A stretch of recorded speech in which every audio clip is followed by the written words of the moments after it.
حال ہی میں ان کا ایک اور ڈرامہ جو ہے وہ چل رہا ہے ہم کہاں کے سچے تھے, اور جب یہ ڈرامہ سٹارٹ ہوا تو بہت زیادہ اس کے لیے ایک ایکسائٹمنٹ تھی. کافی لوگ چاہ رہے تھے کہ دیکھنا چاہ رہے تھے کہ عمیرہ احمد کی کوئی رائٹنگ آ رہی ہے, اور ٹیزر اور ٹریلر جب اس کا ریلیز ہوا تو بہت زیادہ ایکسائٹمنٹ تھی لوگوں کے بیچ میں.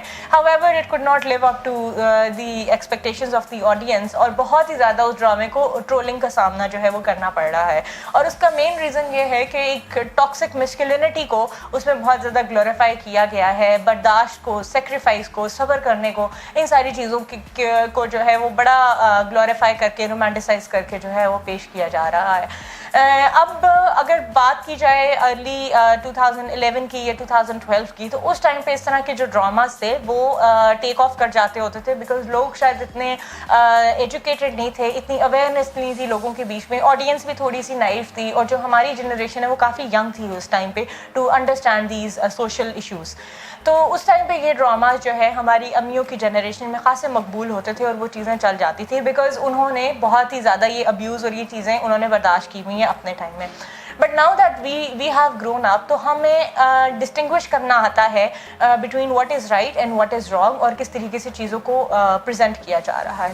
تو ہم کہاں کے سچے تھے کہ کیس میں یہی سٹوری ہے کہ کافی ساری لڑکیاں جو ہیں وہ فیس بک پہ اور سوشل میڈیا پہ اس چیز کے خلاف آواز اٹھانی ہے کہ دس ایرا شوڈ اینڈ ناؤ, جہاں پہ خواتین کے ساتھ جو ہے برائی کو یا خواتین کے ساتھ ظلم کو گلوریفائی کیا جاتا ہے. اور کافی ساری ایکٹیوسٹ, سوشل ایکٹیوسٹ اور سوشل میڈیا انفلوئنسرز بھی جو ہیں اس چیز کے اوپر بات کریں. So the debate has started which shows that change is happening, even though change is really slow but it is happening, and یہ آئی تھنک ایک بہت بڑا شفٹ ہے جو پاکستان کی پوری سوسائٹی میں آ رہا ہے. اور ISPR اسی چیز کو کیچ کرتے ہوئے فیمنسٹک جو تھیمز ہیں وہ اپنے ڈراماز میں لے کر آ رہا ہے. پہلے ایک ہے نگار کی صورت میں ہمیں وہ چیز نظر ہے, اور اس کے بعد اب صنف آہن کے کیس میں بھی ہمیں وہ چیز نظر آ رہی ہے.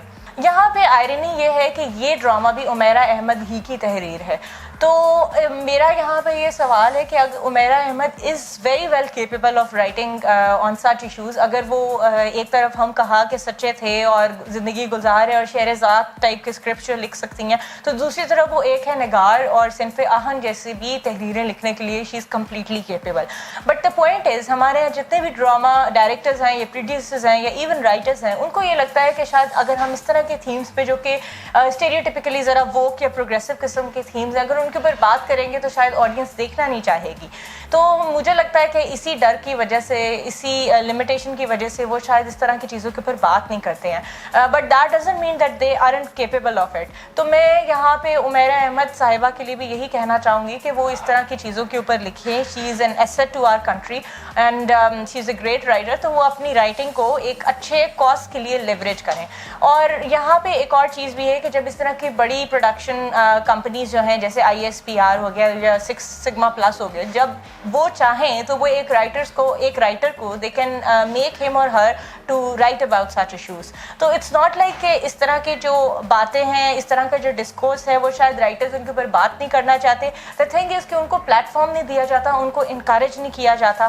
اور جہاں تک اس کی بات ہے کہ آڈینس دیکھنا نہیں پسند کرتی, تو یہ تو چیز میں نے پہلے جو ہمارا ایک ہے نگار کے اوپر جو ہم نے ریویو کیا تو اس میں بھی یہ میں نے بات کہی تھی کہ یہ تو بالکل ایک فالس کانسیپٹ ہے, کیونکہ جس طریقے سے ریسیپشن ایک ہے نگار کا ہوا ہے اور اب صنف آہن کے لیے جس طرح کی ایک ایکسائٹمنٹ اور تھرل ہمیں آڈینس کے بیچ میں نظر آ رہا ہے, تو that proves and that says a lot کہ آڈینس انٹرسٹڈ ہے. اور آڈینس اب تنگ آ چکی ہے ان ریڈنڈنٹ اور گھسی پٹی تھیمس کو لے کے, جہاں پہ وہی ڈومیسٹیکیٹڈ جو ہے ایشوز ہیں ان کے اوپر کانسٹنٹلی انہیں کے اوپر بات کی جا رہی ہے. یہاں پہ ایک چیز جو کہ بہت ہی اپریشیٹ کرنے کے لائق ہے وہ یہ ہے کہ ISPR ڈفرینٹ ایشوز کو ٹیکل کر رہا ہے جو کہ پاکستان کی ڈرامہ انڈسٹری میں آج سے پہلے کسی نے ٹیک اپ نہیں کیے.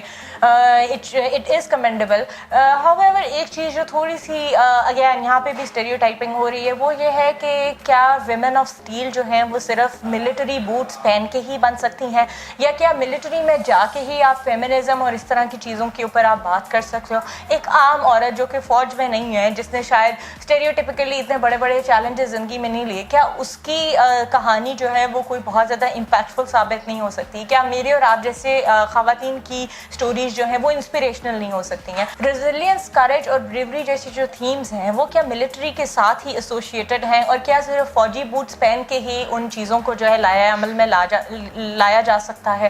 تو یہ میرے کچھ سوالات ہیں جو میں چاہوں گی کہ اس چیز کے اوپر ہم غور کریں. اور ہم سول کلاس کی بھی اگر جب بات کرتے ہیں تو وہاں پہ بھی ہم یہ ایک شفٹ دکھائیں گے. صرف ملٹری کی حد تک فیمنزم اور انڈیپینڈنس اور financial independence, encourage and bravery, اس طرح کے تھیمز کو صرف ملٹری کی حد تک ٹیکل نہ کیا جائے. ہم عام طور پہ جو ہماری ایک عام مڈل کلاس کے گھرانے ہیں، اس میں عام روزمرہ کی جو ہماری کہانیاں ہیں، اس میں بھی ہم ویمن آف اسٹیل دکھائیں اور دکھائیں کہ کس طریقے سے ہمارے معاشرے میں روز خواتین جو ہیں چیلنجز کو فائٹ کر رہی ہیں، اپنے لیے اسٹینڈ لے رہی ہیں اور معاشرہ جو ہے وہ ہمارا تبدیل کر رہی ہیں.